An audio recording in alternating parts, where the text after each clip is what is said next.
गांव के किनारे एक पुराना टूटा फूटा टॉयलेट था जो बरसों से बंद पड़ा था। लोगों का मानना था कि वहां कुछ अजीब होता है, इसलिए कोई भी उस तरफ जाने की हिम्मत नहीं करता था। बच्चों को खास तौर पर सख्त मना किया गया था कि वे उस इलाके में न जाएं। लेकिन एक दिन गांव का नटखट और जिज्ञासु लड़का अर्जुन अपनी जिज्ञासा को रोक न सका। रात के समय जब पूरा गांव सोया हुआ था, वह हाथ में टॉर्च लेकर उस खौफनाक टॉयलेट की ओर चल पड़ा।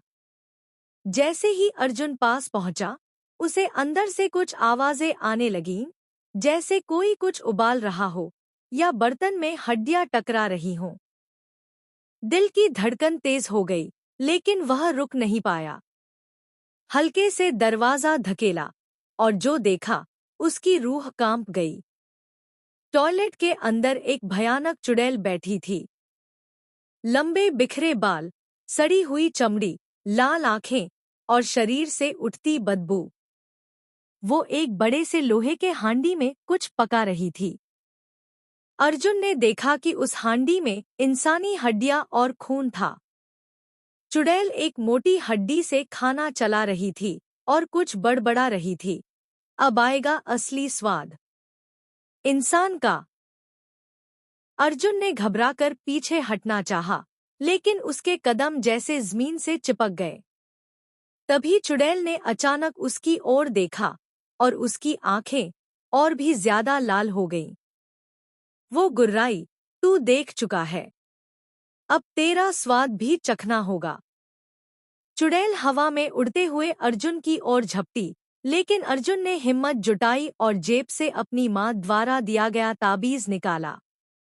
जैसे ही उसने ताबीज उठाया, तेज रोशनी फैल गई और चुड़ैल चीख पड़ी।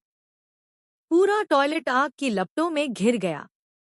जमीन कांपने लगी और टॉयलेट की दीवारें गिरने लगी। चुड़ैल तड़पती रही और अंततः काली जंजीरें उसे जमीन में खींचने लगी। उसकी चीखें दूर तक गूंजी, लेकिन फिर सब शांत हो गया। अर्जुन जैसे तैसे बाहर भागा और गांव वालों को पूरी बात बताई। अगले दिन सब लोग वहां इकट्ठा हुए और देखा कि टॉयलेट पूरी तरह जल चुका है और वहां अब सिर्फ राख बची है।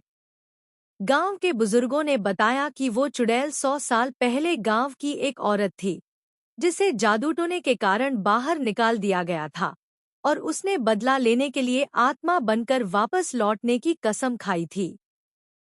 अर्जुन की बहादुरी से गांव एक बार फिर सुरक्षित हो गया। लेकिन आज भी जब रात को हवा में अजीब सी बदबू आती है, लोग कहते हैं, चुड़ैल की रसोई फिर से जल रही है।